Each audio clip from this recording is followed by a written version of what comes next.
Capítulo 9, parte 5. A arte da narração. Crianças narram por natureza. Narrar é uma arte, como fazer poesia ou pintar, porque está ali na mente de toda criança, esperando para ser descoberta, e não é o resultado de nenhum processo de educação disciplinar. Um decreto criativo a chama à existência. Narre, e a criança narra fluentemente, copiosamente, em sequência ordenada, com detalhes gráficos e precisos, com uma escolha justa de palavras, sem verbosidade ou tautologia, tão logo consiga falar com facilidade. Este dom incrível com o qual as crianças normais nascem pode permanecer sem cultivo em sua educação. Bob volta para casa com uma narrativa heróica de uma briga que ele assistiu entre Duke e um cachorro na rua. É maravilhoso, ele viu tudo e conta tudo com vigor esplêndido em verdadeira veia épica. Mas o nosso desprezo pelas crianças é tão arraigado que não vemos nada disso, a não ser um jeito tolo e infantil de Bob. Ao passo que aqui está o plano base de sua educação, se tivermos olhos para enxergar e graça para edificar. Até que ele tenha 6 anos, deixe que Bob narre apenas quando ele tiver interesse. Ele não deve ser chamado para contar nada. Será este o segredo das longas conversas estranhas entre criaturas de 2, 4 e 5 anos, as quais nos divertimos observando? É possível que elas narrem enquanto ainda são inarticuladas e que outra pessoa inarticulada as compreenda? Elas nos testam, pobres e prezados anciãos, e nós respondemos, sim, é claro, você acha? Ao balbucio de cujo significado não temos compreensão. Seja como for, não temos garantia do que se passa na obscura região abaixo de 2 anos. Mas espere até que o rapazinho tenha palavras e ele contará a sua história infinitas vezes a quem quer que a escute, mas por opção a seus próprios pares. Este poder deve ser usado na educação delas. Que possamos fazer uso dos bens divinamente fornecidos. Quando a criança tiver 6 anos, não antes disso, peça-a que narre o conto de fadas que lhe foi lido, capítulo por capítulo, depois de os ter escutado uma única vez.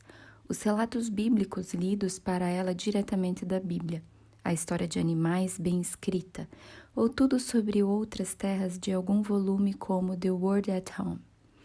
O menino de 7 anos de idade terá começado a ler por si mesmo, mas ainda deverá obter a maior parte de sua nutrição intelectual por meio da audição. Certamente, mas de leituras feitas a partir de livros, geografia, esboços da história antiga, Robinson Crusoe, O Peregrino, Tangley Hood Tales, Heroes of Asgard e muitos outros de mesmo calibre devem ocupar a criança até os 8 anos.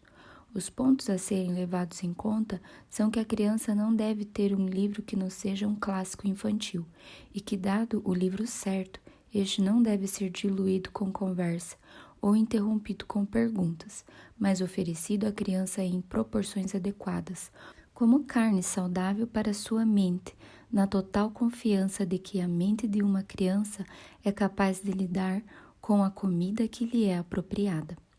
A criança de 8 ou 9 anos é capaz de lidar com material de conhecimento mais sério, mas nosso interesse no momento é naquilo que crianças com menos de 9 anos podem narrar.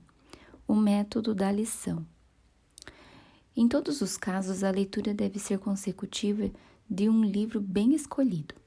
Antes que a leitura do dia comece, a professora deve falar um pouco e fazer as crianças falarem sobre a última lição, com algumas poucas palavras sobre o que está para ser lido, a fim de que as crianças possam ser animadas pela expectativa, mas deve tomar cuidado para não explicar e principalmente não antecipar a narrativa. Então, ela pode ler 2 ou 3 páginas o suficiente para incluir um episódio. Depois disso, deve convidar as crianças a narrar. em turno se houver várias delas. Elas não apenas narram com espírito e precisão, como também são bem-sucedidas em captar o estilo de seu autor. Não é sabido provocá-las com correções. Elas podem começar com uma cadeia interminável de es, mas rapidamente deixarão isso de lado e suas narrações se tornarão suficientemente boas em estilo e composição para serem colocadas em um livro impresso. Esse tipo de lição de narração não deve ocupar mais do que um quarto de hora. O livro deve ser sempre profundamente interessante, e quando a narração terminar, deve haver uma pequena conversa sobre quais pontos morais foram destacados, elaboração de desenhos que ilustrem a lição ou de diagramas no quadro negro. Tão logo as crianças possam ler com facilidade e fluência, elas devem ler suas próprias lições, em voz alta ou silenciosamente, com vistas à narração. Mas nos livros em que é necessário fazer omissões, como nas narrativas do Velho Testamento e em Vidas de Plutarco, por exemplo, é melhor que a professora sempre leia a lição que deve ser narrada. Perguntas para o uso dos estudantes. 1. Prove, a partir de sua própria observação, que as crianças narram por natureza. 2. Como esse poder deve ser utilizado em sua educação? 3. Que pontos devem ser considerados em relação às narrações de uma criança? 4. Descreva o método de uma lição. Capítulo 10, parte 5. Escrita. Execução perfeita. Posso oferecer apenas algumas dicas sobre o ensino da escrita, embora muito possa ser dito. Primeiro, faça com que a criança execute algo perfeitamente em todas as lições. Um traçado reto, um traçado em gancho, uma letra. Faça com que a lição de escrita seja curta. Ela não deve durar mais do que 5 ou 10 minutos. A facilidade na escrita vem por meio da prática, mas isso deve ser assegurado posteriormente. Nesse meio tempo, o principal a ser evitado é o hábito do trabalho descuidado, M's arrastados e os angulosos. Letras de imprensa. Mas a criança deve saber escrever em letra de imprensa antes de começar a escrever em letra cursiva. Em primeiro lugar, faça com que ela pratique escrever em letra de imprensa as letras maiúsculas mais simples, com uma única curva e com linhas retas. Quando ela já souber fazer um tamanho grande as letras maiúsculas, com alguma firmeza e decisão, poderá passar para as letras de imprensa minúsculas, como no tipo que chamamos de itálico, só que vertical, tão simples quanto possível e em tamanho grande. Passos do ensino. O traçado reto deve ser aprendido primeiro, e então o traçado em gancho, depois as letras que têm o traçado em gancho como base, N, M, V, W, R, H, P, Y. Em seguida, O e as letras que têm a curva como base, A, C, G, E, X, S, Q. Então, as letras que têm laços e as irregulares, B, L, F, T, etc. É necessário que uma letra seja escrita de forma perfeita em um dia e no dia seguinte as mesmas formas elementares sejam repetidas em outra letra, até que se tornem familiares. Na medida em que for fazendo tais cópias, 3 ou 4 letras já aprendidas pela criança devem ser agrupadas em uma palavra, man, out. A lição passará a ser a produção da palavra escrita uma única vez, sem a menor falha em qualquer letra. Nesse estágio, o giz e a lousa são melhores do que a caneta e o papel, pois é bom que a criança apague várias vezes, até que seu próprio olho esteja satisfeito com a palavra ou a letra que escolheu. Em relação aos estágios seguintes, pouco precisa ser dito. Assegure-se de que a criança comece fazendo letras perfeitas, nunca permitindo que as faça com defeitos, e ela fará o resto por si mesma. Quanto a uma boa mão, não apresse-a, sua caligrafia se desenvolva aos poucos a partir de seu caráter, mas enquanto criança, não se pode dizer estritamente falando que ela tenha um caráter.